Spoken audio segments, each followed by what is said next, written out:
So in this video, I wanted to share with you all how you can use stock overlays to convert your day scenes into nights without having to reshoot and with limited amount of resources. So let's get into it. Okay, so now in Adobe Premiere, you can see I have a full sequence of 3 shots. You know, it's an establishing shot. We get in a little closer, now we're tight. And so with that, I wanted to just show you all how we'll go about using a background plate from Adobe Stock, our lens flares, light leaks, whatever you want to use, color filters to turn your day footage into night footage. So sometimes you don't always have the time to reshoot. Sometimes you don't always have the time to try to just shoot at night. And so with that, this is some day footage I shot like a while ago, and I wanted to just see if it was possible to turn this into night. When I posted it for the day, but we're going to play around. I'm going to show you all how you can turn your day footage into night. Now, when you do find the footage that you want to use, just know that your overall process will be a little different, just for the sake of the fact that every clip is just going to require a different process. But ultimately, I hope I can give you all enough just to work with when you do need to quickly turn your day footage into night. With us already having the footage in mind, the first thing you want to do is go on Adobe Stock. Now, normally I would say go on Adobe Stock first, find what you want to use, and then shoot with your Adobe Stock footage in mind. But because we're using old footage so that we don't have to reshoot or anything like that, we already know the footage that we want to turn day to night. So now we have to actually find Adobe Stock footage that can match the footage that we've already shot. And so for me, I was at a lake, and so I'm going to do lake at night. I'm going to try to be as descriptive as possible, and I'm actually looking for a background plate, not necessarily, you know, a filter or lens flare or anything like that, but you can look for what it is that you need. Now, when it comes to filters, I'm going to get real specific so I can just get to what I need. So we're going to go with a extreme long shot or just a long shot because, again, my shot is fairly long. And so we're going to play around with that and maybe just a medium shot. But I feel like I'll be able to take my long shot and make it medium. From there, we want to go to eye level because, again, I shot more eye level. And so I'm trying to match the footage. And when you work with background plates, the important thing about that is matching the footage. We're not going to do AI. And we're going to, that's pretty much all that I want to kind of focus on. And so from there, I've already kind of see some things that I really like. And what I love about Adobe Stock is that you can actually just download previews and just see if it works for you. And then if it doesn't, you know, you can keep looking. And so for me, I low-key kind of like this whole moonshot. So you can hit download preview. And then you can save it as a 4K. You can save it as an HD, and it automatically saves to your computer. And so I've already went ahead and downloaded a couple. And so we're going to play around and just see what we can come up with and how you can use these background plates with your footage and then pretty much just go from there. And so as you can see, I do have an adjustment layer, and the reason why is because I put my input LUT on here already. So I shot this in log, and you know, I put my Rec 709 LUT on there. Now, the Rec 709 is depending upon what camera that you have. And so from there, the first thing that I want to do is I want to go and I kind of low-key just want to add that background plate. So we're going to try for this one. What I'm going to do is I'm going to scale it to match, and you may not have to scale it. So again, if it's 1920 by 1080, which is what I downloaded, you may not have to match. And so from there, now that we have this, I'm going to go in and I want to bring the opacity down because the goal is to really just try to match it to what I'm already seeing, which I think what's pretty cool is that I already see, you know, the trees. And so that's what we're going to try to match it to. And I already have a nice horizon line as well, so I can low-key just match it to the horizon line that I already have. And the only thing about this is that you will see a little cutoff. So what I might do is just scale that up to where the horizon line still matches mine, but I just kind of made it a little bigger so that, you know, the top wouldn't get cut off and it wouldn't look weird when I decided to do it. Now, of course, when you download a preview, you have Adobe Stock just dead in the middle, but when you buy it, you won't have that. And so just don't mind that as we figure this out. Now, the first thing I want to do is I want to blend my mode to multiply, because multiply, you know, you can try, if I bring the opacity up, and it's just trial and error. As you can see, this already kind of gives like this really cool effect, but it's cutting out a lot of stuff, so we'll get to that. But if you do overlay, you can also do overlay. You can do screen, but that doesn't do anything. So I think kind of like a soft light overlay or like a multiply. But again, with blending modes, you always really just have to test and see and just kind of go from there. And so there's a couple of ways that you can do this. Let's just go to overlay for now. So there's a couple of ways that you can do this. You can either go to crop. We can take that. We can crop that bottom at the horizon line since this is a little easier. And then we can go in and feather. Right? Overlay, as you can see, it kind of gives us like this weird look in the water. So you can even just kind of like feather it that way. Feather it less if you wanted to. And then that already gives us a night vibe up top. But now we're still dealing with some water at the bottom. So now what I want to do is I'm kind of going to go into my Lumetri color, because what I haven't done is I haven't really colored this. I only have a Rec 709 on there. So what I like about Adobe Premiere is they already give you LUTs without having to outsource.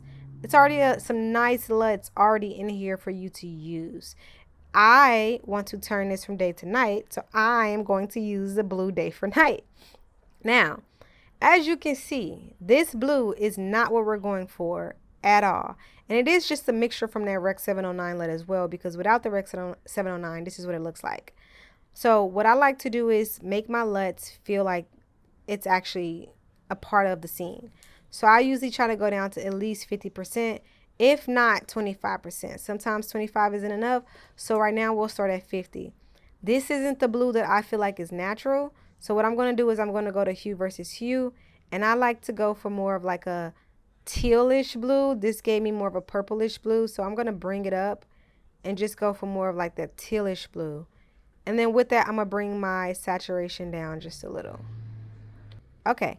And so when we turn back on our background plate, it kind of matches. Right? So this is looking good to me. Now, the only thing I would say is maybe bring the opacity down for the background plate. So that's at 60%. We did an overlay. Like I said, you could do an overlay. You can do a soft light. That blends it in even more. This is actually looking really good. And it's really kind of giving like some night feels. And the next thing that I want to do is I want to bring my highlights down, because normally when you're talking about night, you don't got like those highlights like that. That's that crazy. So I'm going to go to -25 and maybe a -20 for the whites. Maybe -15 on both. Let's see what that looks like. And then I'm going to bring some shadow up just a hair, because, you know, doesn't have to. So maybe the 15. So -15 on the highlights. And then on the whites, and then the 15 on the shadows. And as you can see, I'm still not, you know, my blacks still aren't crushing. So I'm actually in a good place. And I think this looks really, really well. And it kind of does. Now, you do see me walking. So that might be a factor that I'll have to kind of like work with. And it's just a matter of masking out. But ultimately, this looks nice to me. This looks like it could have been shot at night when the sun, you know, when the moon was doing its thing. Even if I wanted to go down to a -0.2 to make it a little bit more darker, I could. And pretty much I can just move that over or extend that and do the same exact thing for every other clip, especially if you shot your clips with the same white balance and everything like that. So if I turn this off, we went from this being a day scene, which looks pretty good. This isn't even colored, to now bringing that day for night LUT on there. So this already gives us like a night vibe, but then adding like a nice background plate to give us the moon. And then again, because this is a little different, we just need to crop it a little bit more. And then we probably, because you can kind of see some mountains up top, we probably just need to find a way to blend it a little more as well. So because I was seeing in the close-up shot, we were seeing some of the grass and it wasn't properly blending, I decided to go into the opacity and just pretty much crop it out. That way, it blends a lot better. So playing around with it and trying to use that background plate and get it kind of like exactly how you want. It's going to take time. Same with this. Instead of using a crop feature, what I would probably do is just, again, blend that the way that I really want it.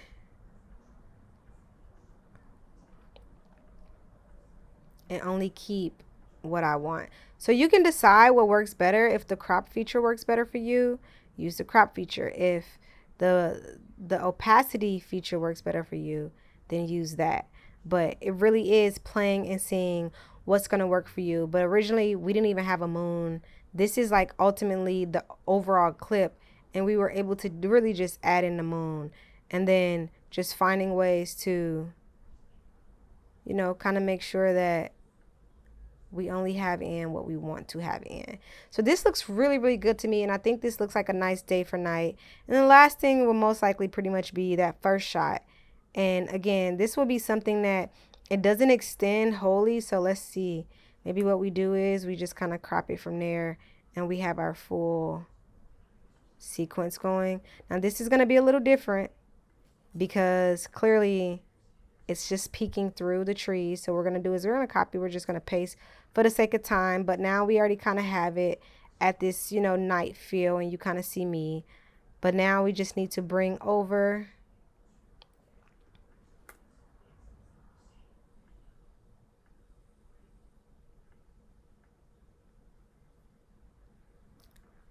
I want to make sure that I see the moon.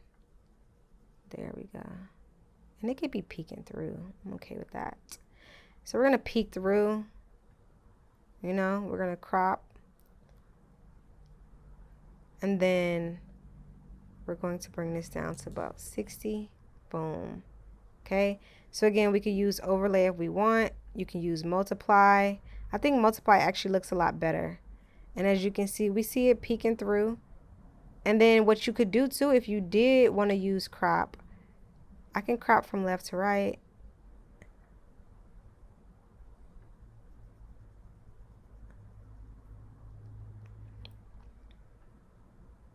So this is pretty much what it looks like. So as you can see, we see some green over the mountains that we might not want to see. And so let's do this. Let's go ahead and do that. And then bottom wise, there we go. There we go. There we go. And then from there, we're going to bring this down to a negative. There we go. And that looks good to me. I actually like multiply more than I like soft light or overlay. I actually like overlay a little bit more, but I'm not mad at the multiply. I'm not mad at the multiply. So again, you could play around with soft light. You could play around with overlay. You could play around with multiply. Again, yours may need different things than mine will need based on your clip that you're trying to turn day for night. So it's one of those things where you really do have to play around with it to really just kind of see what is going to work with your blend modes. That's why I love the blending modes, because you have all these options and it really does depend on the look that you're trying to get. And so we kind of go from me walking to now being able to fully see, you know, me at the water, to then just getting a closer shot of, you know, what that looks like. So I think that this looks really, really good. And if I really wanted to dial in, like in depth, like detail by detail, you all will be able to see, you know, what this can really, really look like. Shout out to Adobe Stock for being able to provide the background plate that we need. So hopefully this video helped you all, and I hope it was a little easy to go through. If you have any questions, please leave them down below, and I will be here to answer, as well as Adobe will be here to answer. Make sure you check out Adobe Stock because they have so many assets for you to choose from, and so much that you can do with it, and enhancing your creativity when it comes to these type of things. So thank you so much for watching, and we'll see you all in the next video.